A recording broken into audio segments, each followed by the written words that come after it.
Con el buen día para todas las personas que nos acompañan, hoy la Fundación Excelencia, Liderazgo y Transformación va a ser, dentro de su jornada académica de la memoria histórica aún no contada, la reconstrucción de un hecho que cometieron las FARC recién constituidas con ese nombre. Esto ocurrió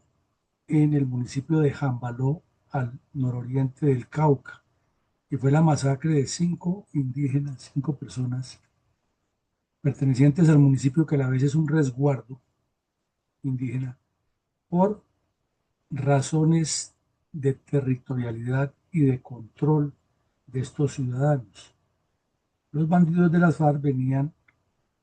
formando una serie de guerrillas comunistas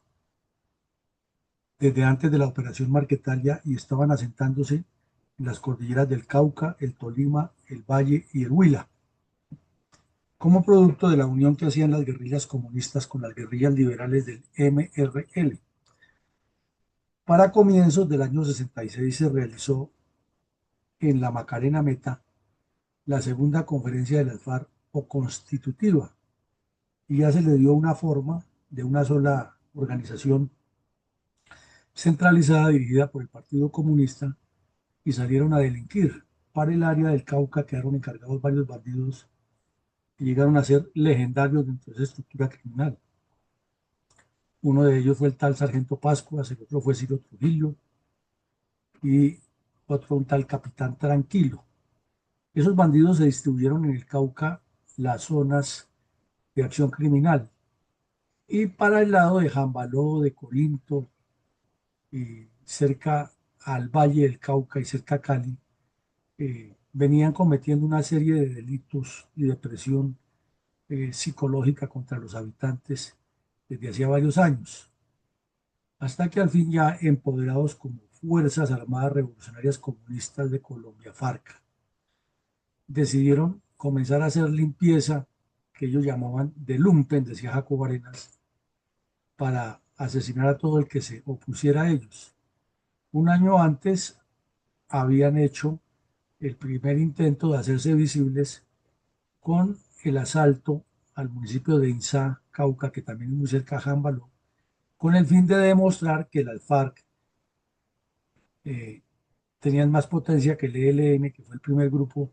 en aparecer con el asalto a un poblado en Simacota, Santander, a inicios del 65. Y un mes después las FARC intentaron tapar esa acción y demostrar que el Partido Comunista tenía más fuerza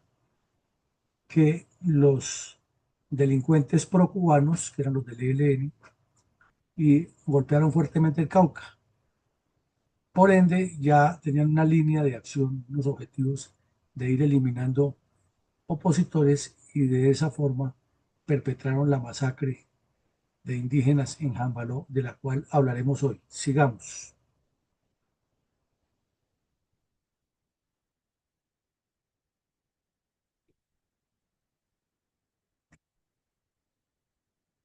Adelante, mi coronel.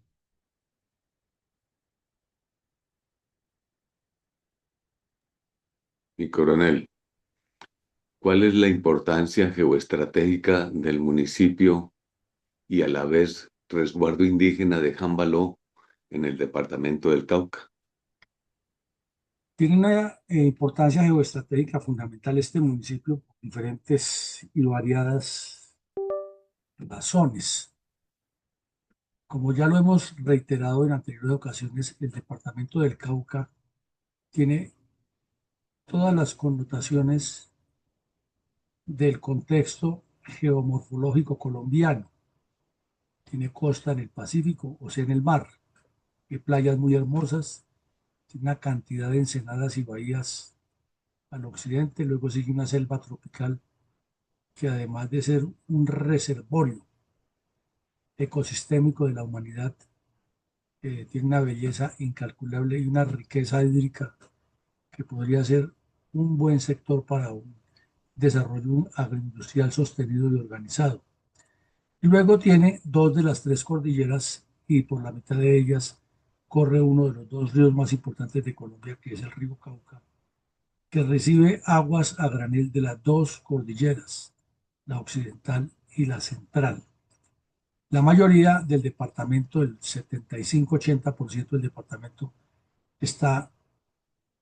asentado sobre ese par de nudos cordilleranos central y occidental y tiene una gran cantidad de volcanes, por ende sus tierras son muy, como diría Vargas, vilas feéricas, productivas, es de una fecundidad impresionante el territorio caucano para la agricultura. En ese orden de ideas, en el sector oriental del departamento, que estamos señalando aquí con el puntero, más nororiental que oriental, están asentadas varias etnias indígenas y varios núcleos poblacionales campesinos que llegaron a la zona por distintas razones, generalmente producto de las violencias entre liberales y conservadores y en especial a personas que les robaban sus tierras en medio de toda esa violencia que ha acumulado el país a lo largo de su historia y que terminaban fundándose o abriendo monte en esta zona. Ahí en ese enclave está incrustado el municipio de Jambaló, que tiene la forma como de una península arábiga al nororiente del departamento. Ese municipio desafortunadamente ha sido por su ubicación geoestratégica punto de paso y de concentración de casi todos los grupos narcoterroristas que han delinquido en Colombia. Por Jambaló iniciaron las FARC a ser fuertes, pero antes estuvieron muchos grupos violentos de distintas pelambres que podían ir a Popayán, que queda muy cerca, realmente. Aquí está la ciudad de Popayán, o a Cali, que también queda muy cerca, y de paso salir al Tolima, que no es lejos, es más o menos equidistante con Popayán y Cali, al Huila, también equidistante, y cruzando el Huila, salir al Caquetá, o cruzando las dos cordilleras, salir al Pacífico o hacia el occidente, toda la parte sur del departamento del Valle, que además tiene mucha montaña y es la misma continuación de ese escenario geomorfológico. Como vemos, la mayoría de sus habitantes son auténticamente indígenas. Obviamente, pues ya visten a la usanza occidental y tienen mucho acceso a la vida moderna, pero conservan sus tradiciones. El municipio está sobre un valle, un semivalle, una planicie, ubicada en la parte baja de uno de los pliegues de la imponente cordillera oriental. Por ende, ha sido blanco también de accidentes geográficos y naturales como la cantidad innumerable de cañadas que corren por todos los pliegues de la cordillera y cuando hay deslizamientos sufren muchísimo en el área urbanizada. Llegar al área urbana de Jambaló, quienes hemos tenido la posibilidad de pasar por allí, es como si hubiéramos llegado donde se detiene el tiempo, unas casas de una arquitectura netamente colonial, con sus tejas de barro, sus alerones grandes y sus ventanas y puertas de madera y los colores típicos de las etnias indígenas en las paredes, que por la configuración del clima le dan un ambiente muy bucólico. Y ya meterse en la zona rural de Jambaló, como toda la hermosa geografía de la cordillera central, es algo realmente espectacular. Aquí vemos en la parte ya más alta, entrando en el fondo de la cordillera central, los nacederos de agua, que son muchos los que aparecen allí, los cultivos que han hecho los eh, pobladores alrededor de estas zonas, deforestando naturalmente y llevando ganadería y otro tipo de desarrollos extensivos, pero el clima mantiene casi siempre nublado. Eh, Durante el día es normal que 3, 4 veces se tape la visibilidad y no se vea ni a 3, 4 metros de distancia y de pronto sale el sol y se ve en profundidad los nevados, los volcanes y las extensiones a oriente, occidente, norte y sur. Son paraísos terrenales realmente lo que tenemos en Colombia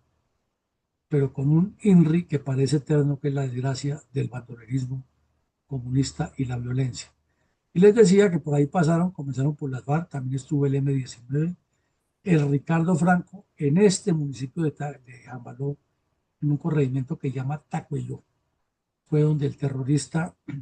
formado a la imagen de semejanza de Jacobo Arenas y Tiro Fijo, alias José Fedor Rey o Javier Delgado, perpetró la célebre masacre de 164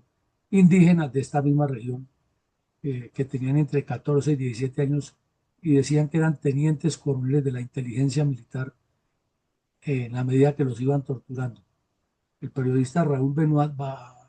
estuvo en esa zona, filmó y tomó testimonios y dejó para la historia la demencia comunista, cuando consideran que hay infiltrados o enemigos que los ven por todos los lados, y cómo estas comunidades nacidas y hechas por la naturaleza para desarrollar estas zonas terminan siendo víctimas y blanco de estos criminales. Sigamos. ¿Cómo se pudiera resumir para nuestra audiencia el entorno estratégico de las cuadrillas de bandoleros comunistas de la recién creada FARC en abril de 1966? Diríamos que el Partido Comunista tenía un plan estratégico que lo esbozó muy ampliamente en la novena conferencia, cuando dieron que pasar ya de la lucha normal, que llamaban ellos su lucha proletaria, a la combinación de las formas de lucha. No es que antes no lo estuvieran haciendo, es que todavía antes de eso había guerrillas de tendencia MRL que estaban inmersas en seguir las directrices del camarada jefe Alfonso López Miquelsen, y aunque coincidían en ideales y en procederes, decían que no le tenían lealtad a los comunistas. Entonces, con las decisiones de la primera conferencia, que la realizaron en Río Chiquito, cerca de Marquetalia, tan pronto terminó la operación Marquetalia, dejaron un proyecto en el cual comprometieron a todos los jefes de las cuadrillas que delinquían en esa zona, a que estudiaran internamente las líneas programáticas de la primera conferencia, para que a partir de la segunda conferencia, que la harían en el Meta, se formara una sola organización, que ya no eran las guerrillas del bloque sur, como inicialmente se llamaron en Marquetalia, sino eran las FARC, las Fuerzas Armadas Revolucionarias Comunistas. Por ende, estaban en un proceso de transformación. Todavía tenían la disculpa que no todos los delincuentes estaban bajo su dirección, y que había algunas pequeñas contradicciones de clase, como dicen los comunistas armados y desarmados, en cuanto a la integración de ese grupo, pero en términos generales ya se ha formado un solo núcleo directivo que lo componían Jacobo Arenas, Tiro Fijo, eh, Ciro Trujillo y otros bandidos que le rendían cuentas directamente. Era a Gilberto Vieira, el secretario general del Partido Comunista. Ellos estaban en un proceso de afianzamiento total de que quien perteneciera a las FARC debía ser comunista, y ya no era como antes, que sean mixturas con guerrillas liberales del EBRL, y todavía mantenían como cierta independencia. Aquí ya era o está o no está, y el que no está o se va del área o es condenado a muerte, o se le hace consejo de guerra y se somete por la fuerza. Ese era el escenario en ese momento.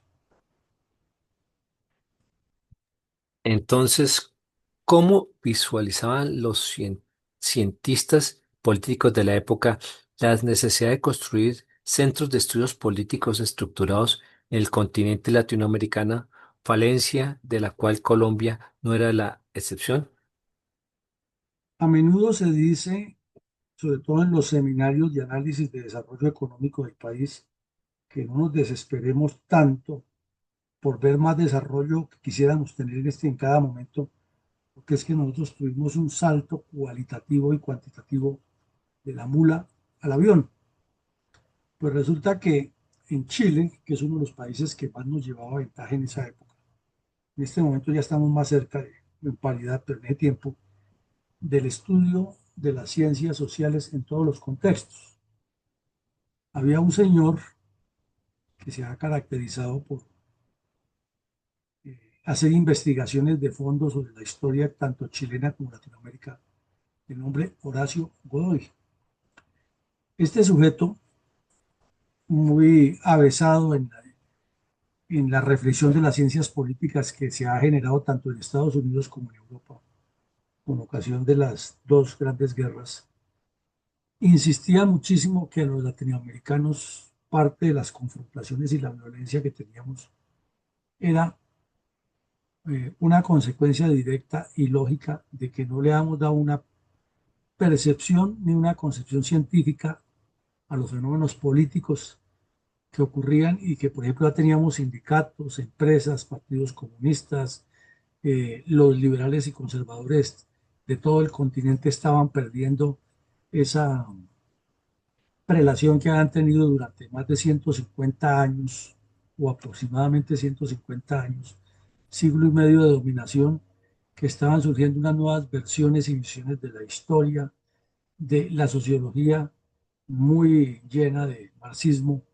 estaba también dando unos nuevos enfoques, las mismas comunidades, tanto campesinas como indígenas, se estaban empoderando o por razones del marxismo o por la misma dinámica del desarrollo. Y en conclusión decía el señor que Latinoamérica no podía ser inferior al reto que se le estaba presentando y debía darle unos nuevos enfoques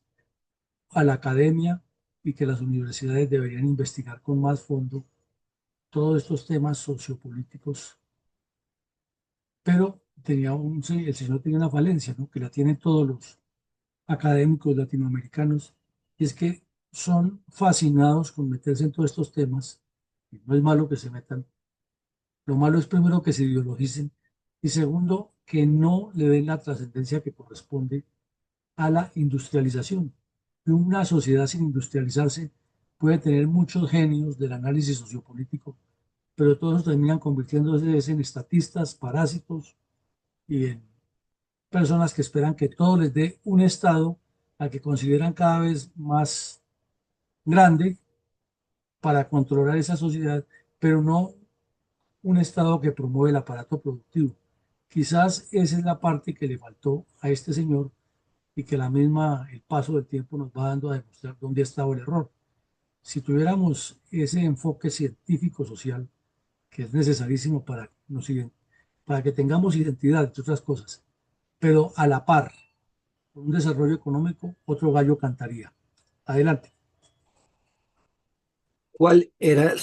la preocupación del saliente presidente Guillermo León Valencia, de filiación conservadora,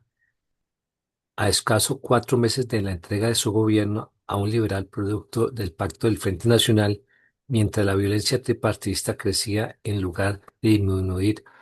como él se autoelogiaba de haberlo logrado? El 20 de abril de 1966, el periódico El Tiempo publicó en su página editorial, que no era un tabloide, sino una página completa, o sea, el equivalente a una página de tabloide, para ser más concretos, una extensísima carta del presidente Valencia al Tiempo. Y todavía no hemos salido de la mentalidad colonial y de esos calificativos tan subidos de elogios, en la cual el señor Roberto García Peña, director del Tiempo, exaltaba al presidente de la República para decir que le había enviado una carta al diario El Tiempo. ¿Qué había pasado? Estamos hablando de abril del 66. Este sujeto Valencia estaba al borde de terminar su presidencia de 4 años en los cuales no se hizo sembrar paja. Aprovechando los éxitos de las fuerzas militares, se dedicó contra el bandolerismo tripartidista, se dedicó a autoelogiarse. Él era el adalid y de paso era el que había disciplinado las fuerzas militares, era el que les había quitado esa mentalidad del dictador Rojas Pinilla, era el que le había puesto el tate quieto al comunismo, él era el amigo de Estados Unidos. Mejor dicho, había venido Mahoma encarnado con Jesús de Nazaret, Buda y Confucio en un solo cuerpo, y el país le estaba debiendo. Pero ¿cuál era el problema? Que los liberales, que además les correspondía por turno ser los gobernantes del país, habían armado un escándalo también en ese mismo periódico, en El Tiempo, diciendo que, aunque era cierto que ya el pacto los obligaba a entregar el gobierno, que desde la presidencia el señor Valencia estaba montando toda una farsa y un entramado para que todos los cargos en la repartija, eso hacían como distribuyendo tamales para una fiesta en dos grupos, eh, y estaba completamente metida la mano de Guillermo León Valencia y de la Casa Ospina. Todos sabemos aquí que en ese momento ya la Casa Ospina no se podía ver con la familia Gómez Hurtado. Y entonces Gómez Hurtado, Gómez y Gómez Castro, Laureano Gómez y los hijos Gómez Hurtado. Entonces Laureano Gómez ya estaba haciendo los pinitos de que su hijo fuera el candidato presidencial eterno, el señor Álvaro Gómez, y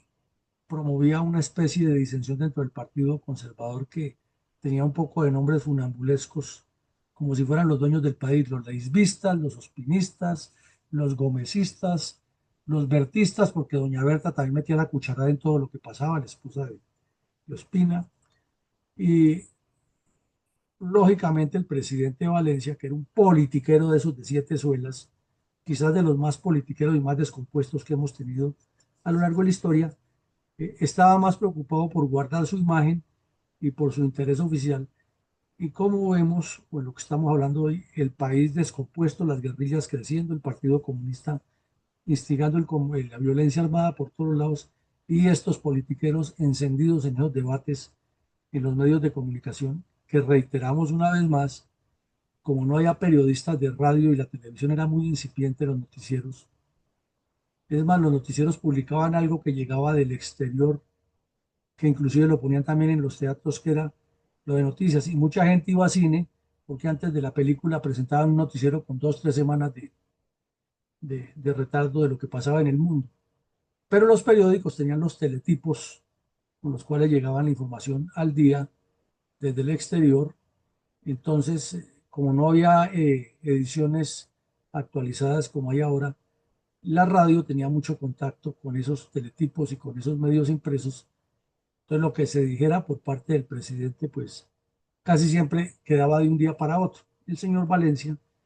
en lugar de estar trabajando por el país, porque además le gustaba escribir personalmente sus discursos, escribió una letanía de reclamos y de respuestas al tiempo de una página entera de tabloide, o sea, media página de periódico normal. Imaginamos que gastó todo un día de trabajo dedicado a eso, como Petro, hablando estupideces todo un día acerca de la pelea personal que tiene con Trump en lugar de gobernar. Entonces, esto no viene de ahora, sino ha sido eterno. ¿Cuál era la preocupación principal de los dirigentes del Partido Liberal en abril de 1966, mientras en los campos y veredas se aceleraban la violencia tripartidista y el auge del terrorismo comunista urbano y rural? Pues al Partido Liberal lo que más le interesaba era mantener dividido al Partido Conservador. Así de sencillo. ¿Para qué? Para que en el gobierno del 66, que ya lo tenía por derecho adquirido este sujeto descompuesto que vemos aquí, el tal Carlos Lleras Restrepo, de quien hemos hablado largamente por su habilidad trapacera, se había metido a la brava desde el 58 hasta el 66 a ser el dueño de ese juguete que lo venía buscando hace rato. Y al fin se lo dieron. Entonces, vemos semejante titular en primera página del periódico El Tiempo del jueves 21 de abril del 66. En lugar de estar dedicados a promover la pacificación del país, ya que ellos eran responsables, los dirigentes tanto liberales y conservadores, de esa violencia que no paraba en el campo y donde un poco de gente, en el fondo buena, trabajadora, pero completamente deformada su visión política, terminaba matándose y uniéndose a pandillas de bandidos, ellos muy elegantes, con trajes grano de pólvora, decían en esa época, corbatas de seda inglesas y camisas italianas, zapatos europeos, gafas con marcos dorados y la elegancia en pasta, todos reunidos en Bogotá, eh, anunciándole al país que los expresidentes Mariano Ospina Pérez, conservador, Alberto Lleras Camargo, liberal, y Darío Echandía, que ha tenido una paloma ahí, no ha sido un presidente electo nunca, pero era un politiquero también de esos eh, ambiciosos y garosos, que entre otras cosas había sido sacado del juego por Lleras Camargo, por Lleras Restrepo, perdón. Se reunieron en la Dirección Nacional Liberal para anunciar que el bipartidismo formaba el Comité de Transformación Nacional. Oigan bien, transformación nacional. Hoy han pasado exactamente 59 años y 6 meses de esa reunión de ese Comité de Transformación Nacional y nos preguntamos cuál fue la transformación política que ellos le dieron. Entonces ahí salta a relucir que el señor Godoy, el chileno, tenía toda la razón, que había que construir un proceso de cientista político en Colombia, pero también nos da la razón a nosotros que mientras esos estudios sociológicos y sociopolíticos no vayan de la par con un avance estructural de la economía, estamos en la misma y aquí están los hechos demostrados. Tales politiqueros corruptos repartiéndose el país como si fuera una propiedad particular y hoy tenemos ya no tres, sino 107 que aspiran a lo mismo, porque si los demás lo hicieron, ¿por qué no yo?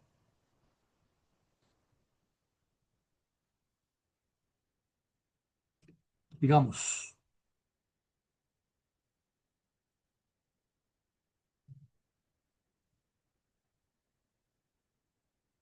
adelante, mi coronel.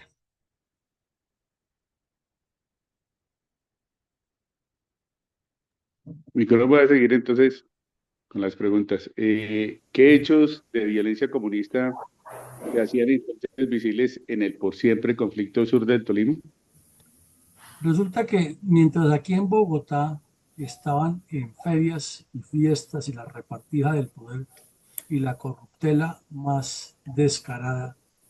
por el poder y el presidente de la República, en lugar de estar gobernando y pendiente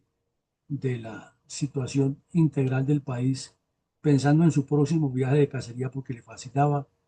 irse de cacería los fines de semana largos por allá a cualquier sector donde hubiera animales para sacrificar o llevando una vida bastante licenciosa que decían que se escapaba del palacio de noche para ir a los burdeles de Bogotá o contestando largos eh, documentos epistolares a los medios de comunicación, autoelogiándose, diciendo que él no hacía trapacerías. El Partido Comunista sí estaba en lo que estaba desarrollando lo acordado en la segunda conferencia constitutiva de las FARC. Y el comandante de la séptima brigada, de la sexta brigada, era el coronel Alfonso Velázquez Mazuera. Y bajo el mando de este coronel había varias unidades tácticas comprometidas de lleno en operaciones militares en el Meta, el Huila, el Tolima y el oriente del Cauca, pero particularmente en el sur del Tolima, en el municipio de Chaparral, ya la violencia que había conectado de manera directa el señor Alberto Lleras Camargo cuando toleró la creación de 4 repúblicas, 3 independientes, 3 liberales y una comunista, particularmente la comunista de Chaparral, pues ya todos esos bandidos tenían un control total y era permanente la pugnacidad que había. El Partido Comunista se había inventado otra argucia para crecer, porque estos comunistas han sido muy hábiles para inventar argucias, y decían que sus guerrillas eran de paz. Entonces había un cronista muy conocido el Tolima, que escribía para un diario que se llamaba El Cronista, que era un señor de apellido Prado. Y este señor Prado ha escrito un titular en el cual decía, o un artículo titulado mejor, que decía que había una tremenda injusticia contra las guerrillas del sur del Tolima, y el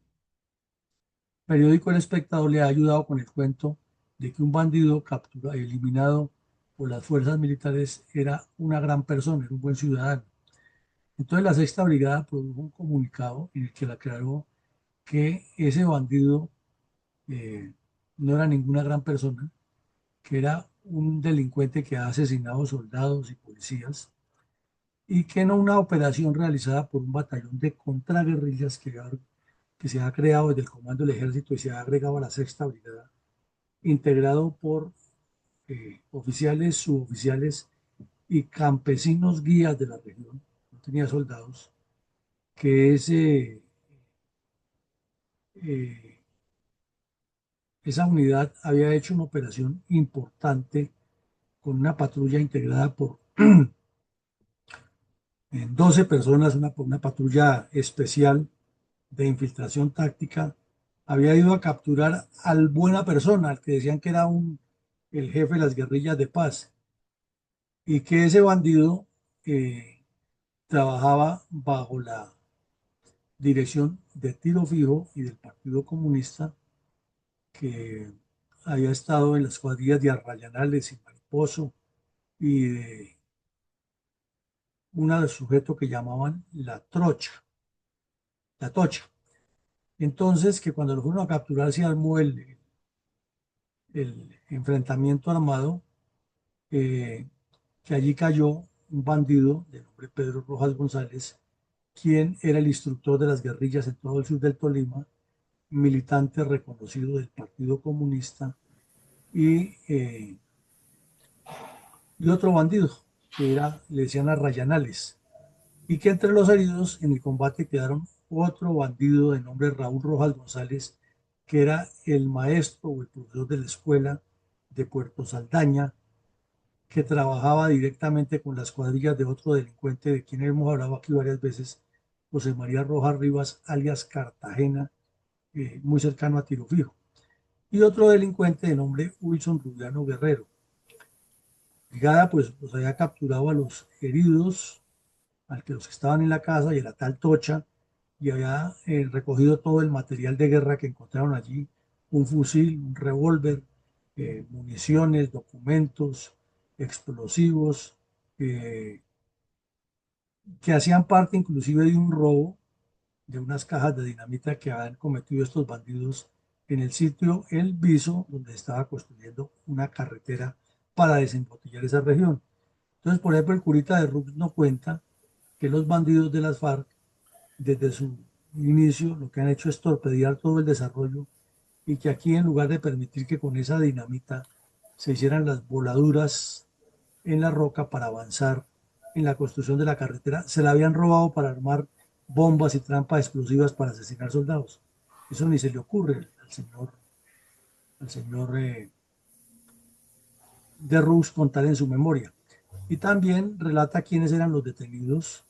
Eh, También relató que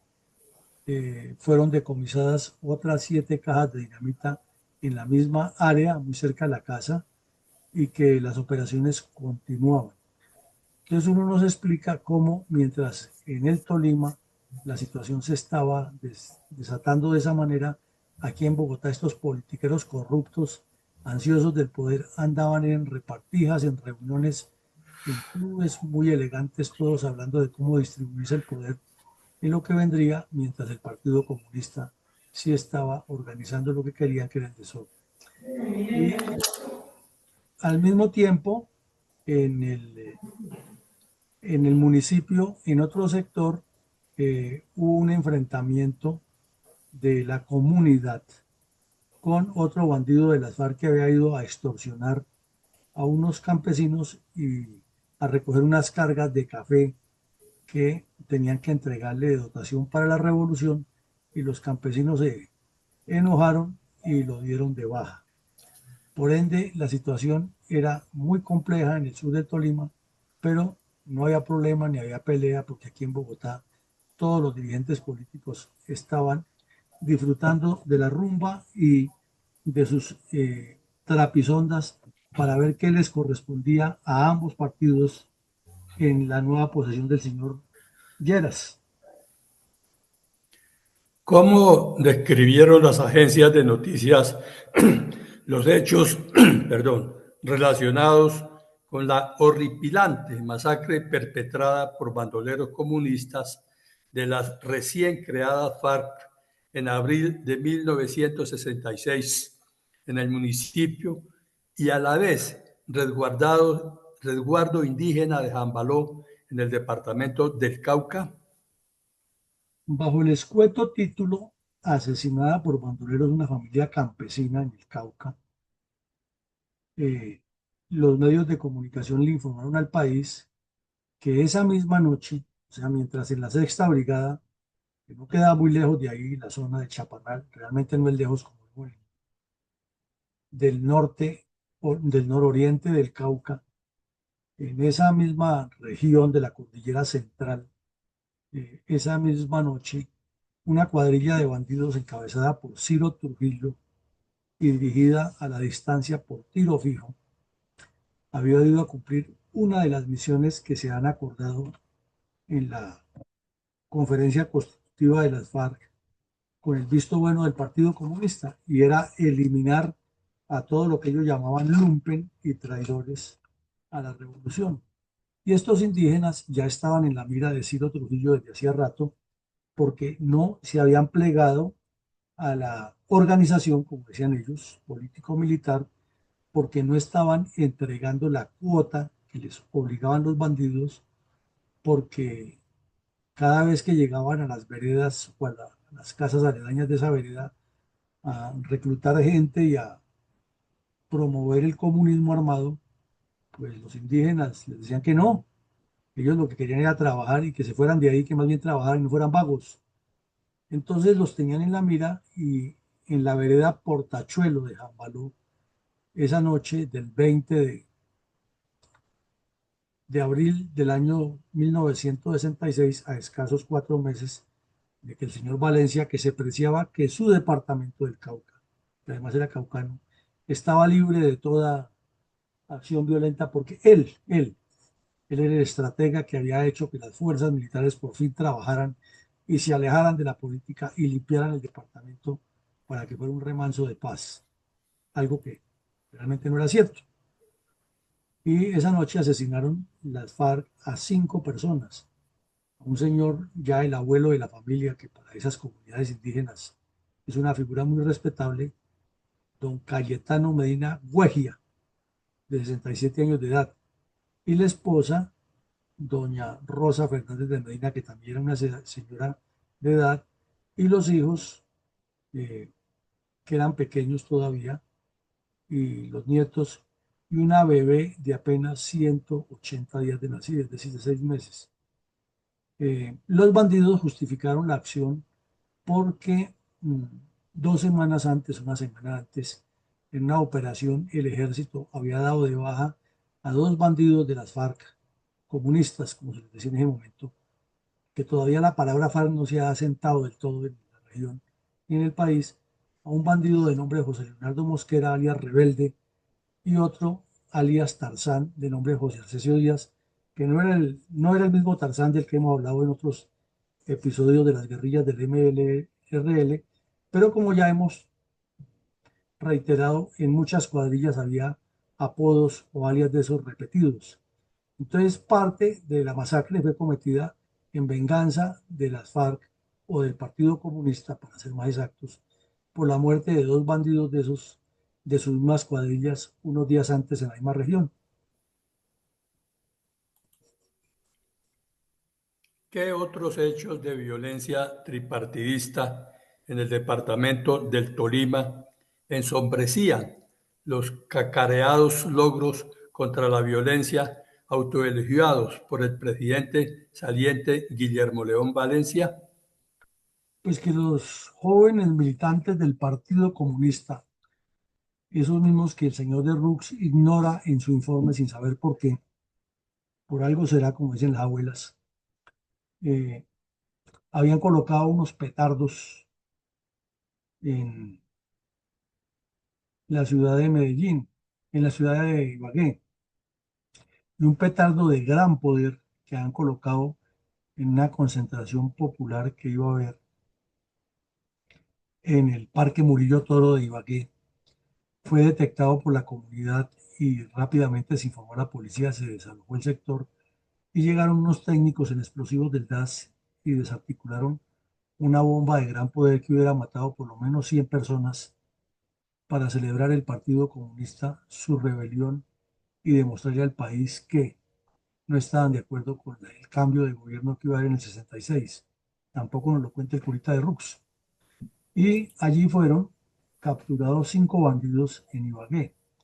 Ese mismo día o esa misma noche, en el área rural del municipio de Ibagué, eh, las tropas de la Sexta Brigada capturaron a 2 bandidos de nombre Juan Manuel Hernández o Manuel Ruiz Matamulas le decían, o Pierroja, tenía varios apodos de bandido, y otro Heriberto Vargas Muñoz, alias El Muñeco, que han sido bandidos de la cuadrilla de Sangre Negra. Recordemos que Sangre Negra ha sido eliminado 3 años antes por la Policía Nacional, pero pues la cuadrilla ha seguido delinquiendo y se ha partido en varios grupos. Y estos bandidos que cayeron allí hacía menos de un mes habían perpetrado una masacre en el- un sitio conocido como Los Guayabos, en el área rural de Ibagué, y habían asesinado inclusive a un teniente de la policía de nombre Josué Jaimes Ortiz y a otras personas. Entonces la policía había capturado inicialmente eh, a un delincuente de nombre Sergio Bustos que le decían Mocho Viejo, y ese bandido eh, que estaba buscado por varios juzgados del Tolima y de Caldas, tenía indicaciones de robo de semovientes, de asesinatos, de masacres, de secuestros, de violencia sexual contra campesinas y hacía parte también de esa cuadrilla. Y ese fue el que aventó a los otros 2. Entonces nos queda la represión increíble. El sur del Tolima incendiado, combates, decomisos de material, capturas. Ibagué en la parte rural y urbana llena de problemas. Y el Cauca blanco de hechos criminales, pero mientras tanto el presidente de la República, más preocupado por contestarle cartas al periódico El Tiempo de que él no estaba haciendo politiquería, pero sí, y los otros dirigentes del partido contrario embelesados en la reunión en unos clubes aquí en Bogotá, muy elegantes, en corbata y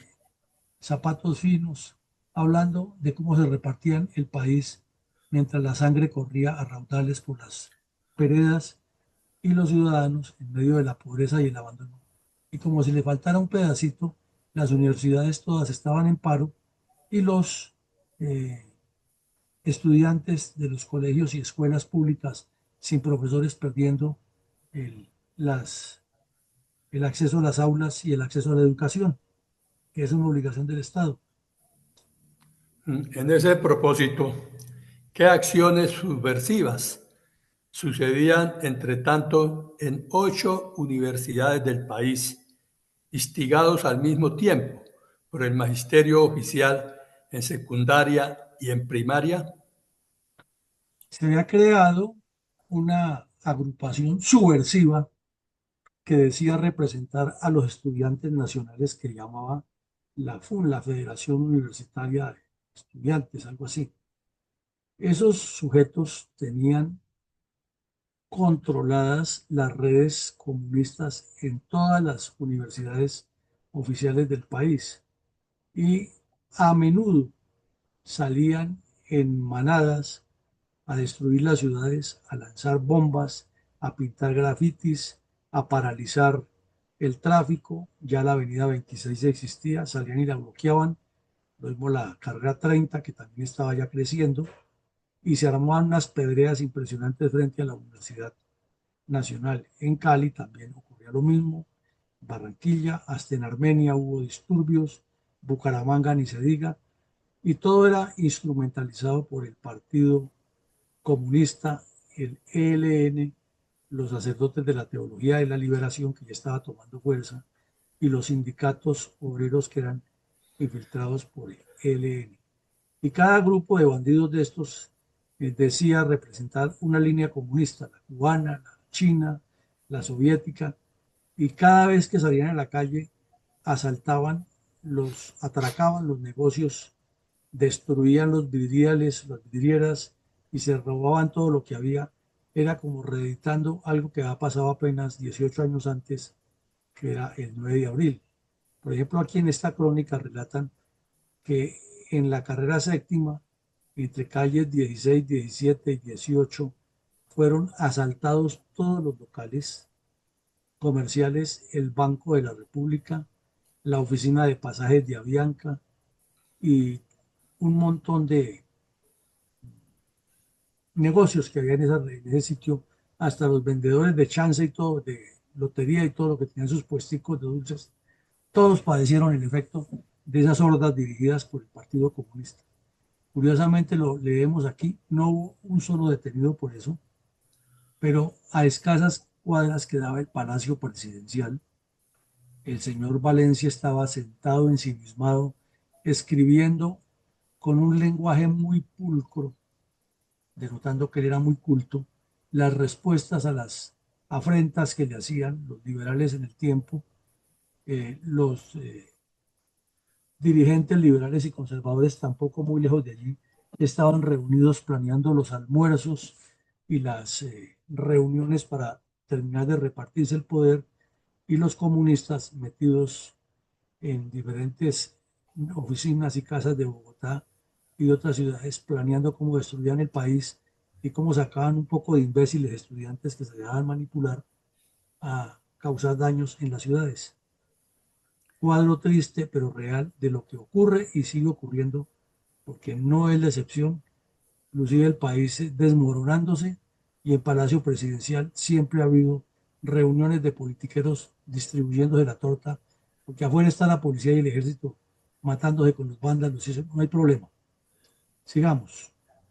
Mientras tanto, ¿qué sobrecarga laboral recibían para esa misma época las fuerzas militares por la eterna corrupción e ineficiencia arraigadas en la justicia colombiana? Aquí vale resaltar algo. Cada vez que salen con el cuento, todos estos politiqueros corruptos y la justicia corrupta, que es que la justicia penal militar no sirve y que por eso es que era necesario trasladarle a la jurisdicción civil los casos como lo que llaman los falsos positivos y otras cosas. No ha habido un solo general en actividad que se ponga en su puesto y le diga al país cuál es la transparencia de la justicia civil, si históricamente, precisamente por la falta de transparencia, por la corrupción y por la ineficiencia, todos esos problemas de violencia y de hechos graves se los trasladaron a los cuarteles. Y entonces los oficiales normalmente tenían que cumplir con sus actividades del servicio. Si era el comandante de un batallón, pues tenía que cumplir con su función de comandante de batallón. Y así sucesivamente en cada cargo. Pero a menudo, y eso nos tocó a nosotros también en los primeros grados, tocaba dejar de día la actividad laboral para ir a participar en consejos de guerra contra cuatreros, contra ladrones, contra narcotraficantes, etcétera, porque la justicia civil era incapaz de juzgarlos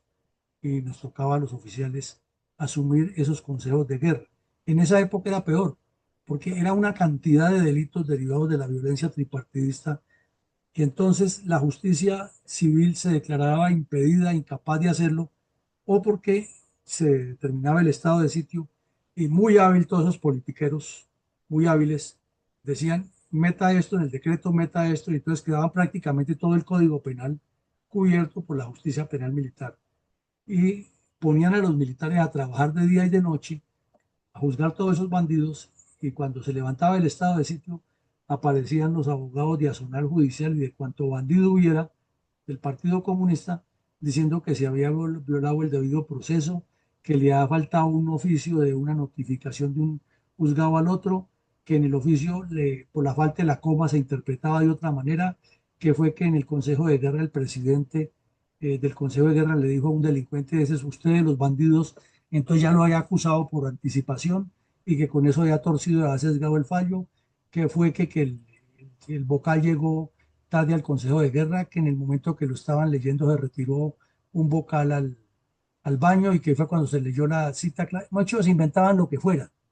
y con eso salían todos esos bandidos libres. Tampoco nos lo cuenta el curita de Rux, dice en la verdad del conflicto armado en Colombia.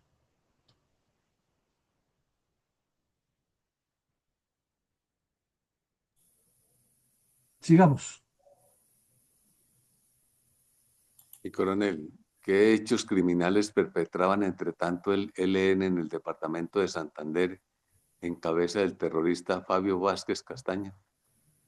Pues en el Valle del Cauca se hizo una operación en Cartago y se dio de baja a un bandido Melquisedec Ospina, alias Abenegra, que era todavía uno de esos remanentes que quedaban de la violencia comunista tripartidista y que ya se estaban volviendo comunistas. Y en el Huila, el ejército capturó a otro bandido de nombre Gerardo Collazos, que era ya miembro de las cuadrillas de Tiro Fijo. Pero en Bucaramanga, como usted lo pregunta en Santander, ocurrió un hecho que ya lo vimos aquí, que fue que Fabio Vázquez Castaño había salido enfermo del monte y estaba en Bucaramanga dirigiendo unas acciones urbanas y tenían en la mira a Bancolombia, porque en ese tiempo el dinero se llevaba muy públicamente, salía en los vehículos escoltados por la policía hasta el aeropuerto y en el aeropuerto unas avionetas especiales lo llevaban a los municipios y allí los recibía la policía y los escoltaba. Y que en ese día se moverían 500.000 pesos que iban transportados en una aerolínea que se llamaba TAS, TASS, desde Bucaramanga hacia algunos sectores eh, semirurales del departamento donde había sucursal del Banco de Colombia. Y ese específicamente iba para Barranca Bermeja. Entonces, los bandidos del ELN habían montado una coartada dirigida por Fabio Vázquez Castaño, que estaba, repetimos, escondido en una ciudad, en la ciudad de Bucaramanga, en una casa, y habían planeado, como efectivamente lo hicieron, el robo, y el único que salió afectado ahí fue el agente de policía Felipe Gómez Ayala, que reaccionó cuando se dio cuenta que era un atraco y los bandidos antes de huir lo alcanzaron a herir. Ese caso lo estudiamos bien aquí, lo vimos hace un par de meses, no 6 meses antes, pero mejor. Lo vimos y estudiamos ese hecho. Eso también ocurrió al mismo momento en que el señor Valencia andaba contestándole cartas al periódico en lugar de estar trabajando.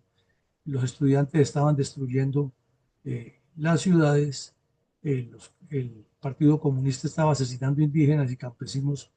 y las cuadrillas, tanto de Ave Negra como de Sangre Negra, seguían activas en varios departamentos.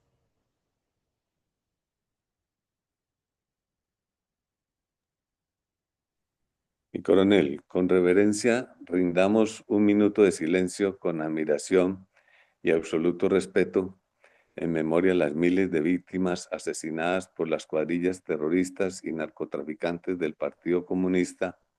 partido que ha sido cómplice del genocidio durante 6 décadas de despiadadas agresiones contra todos los colombianos.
Y coronel, ¿tiene credibilidad y futuro la paz total de Petro, viendo hechos tan concretos en la combinación de todas las formas de agresión del Partido Comunista a lo largo de varias décadas de violencia despiadada de este delincuencial partido de ideología violenta contra los colombianos, y luego de reiterados engaños a la buena fe de quienes le creen sus incitaciones al rencor social y su falso concepto de paz basado en la injusticia? No puede tener éxito lo que plantea el señor Petro porque el tiempo no le da y los 3 años que lleva promoviendo su falsa paz, pues se demuestra que lo único que hay es una promoción tácita y a veces directa de la violencia, de que esa violencia de la cual hizo parte en su juventud terrorista es la razón y es la fórmula de cambiar el país.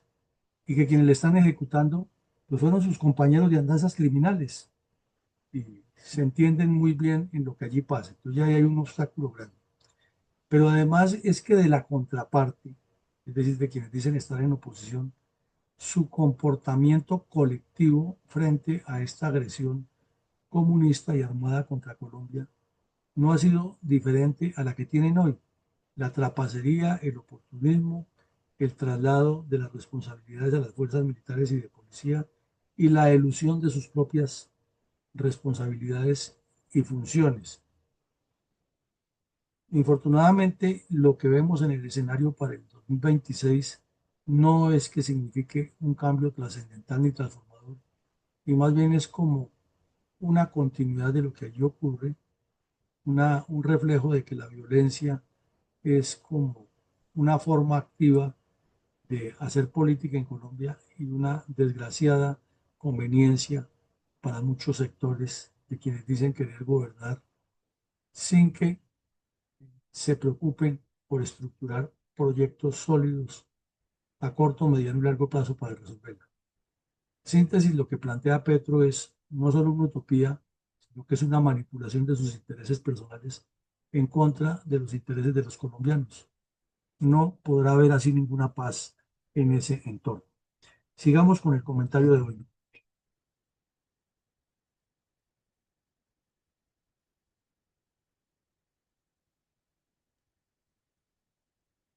Claramente podemos apreciar que desde el año 1966, de la creación de las autodenominadas FARC, abrieron las puertas del infierno para Colombia y ha consistido en secuestros, asesinatos selectivos, abigeato, hurto de entidades bancarias, cogobierno, entre otros tantos actos terroristas. Han basado su lucha armada y legal en un concepto político del PSC, pues su lucha ilegal era llegar al poder político. En su trayectoria y en las diferentes reuniones de las conferencias guerrilleras, en especial la segunda, se resaltan las acciones terroristas para arrodillar al Estado colombiano. Sus ideales políticos se ven trastornados en intereses del narcotráfico en los años 80. Es allí donde parte en dos su accionar guerrillero. En algunos gobiernos quisieron lograr la entrega de sus armas y desmovilizar sus integrantes a la vida civil, acto que logró el expresidente Santos en un terrible salto a la total impunidad de pagar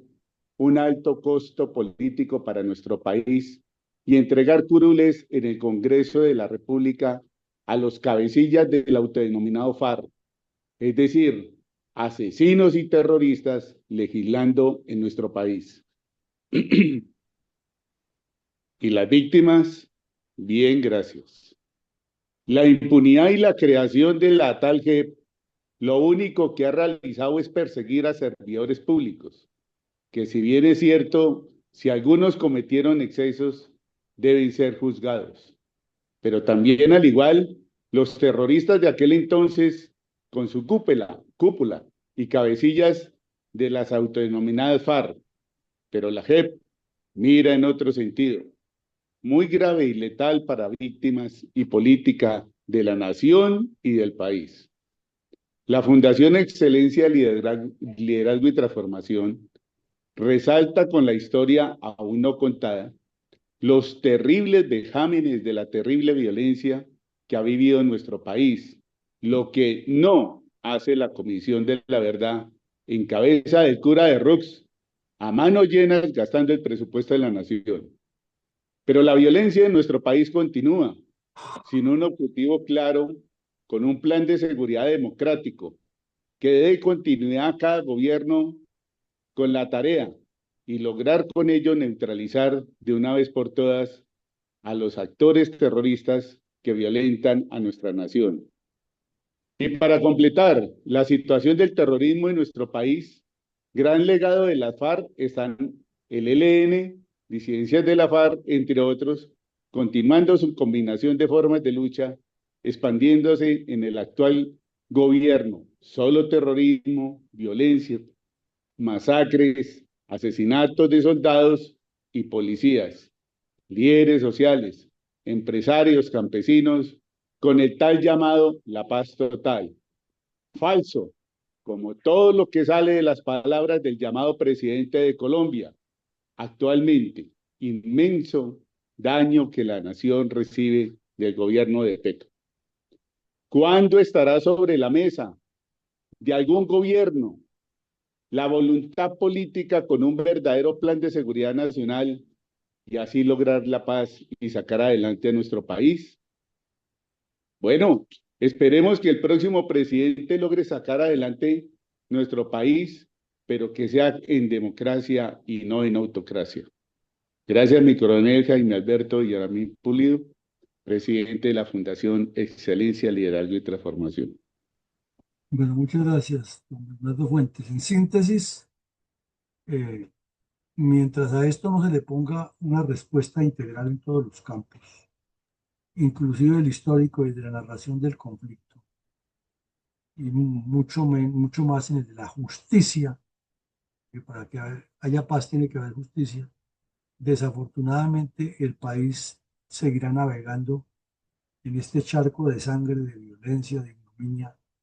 que ha existido, como lo describe usted en su resumen. Esta noche continuaremos con nuestras actividades académicas de análisis, de reflexiones, de construcción de una narrativa distinta y de una concepción diferente de la política y de su dinámica. Y mañana retornaremos nuevamente con otro episodio de la memoria histórica aún no contada del conflicto armado en Colombia. Todos muchas gracias por acompañarnos y les deseamos un feliz día. Que Dios nos acompañe y nos bendiga siempre. Buen día para todos.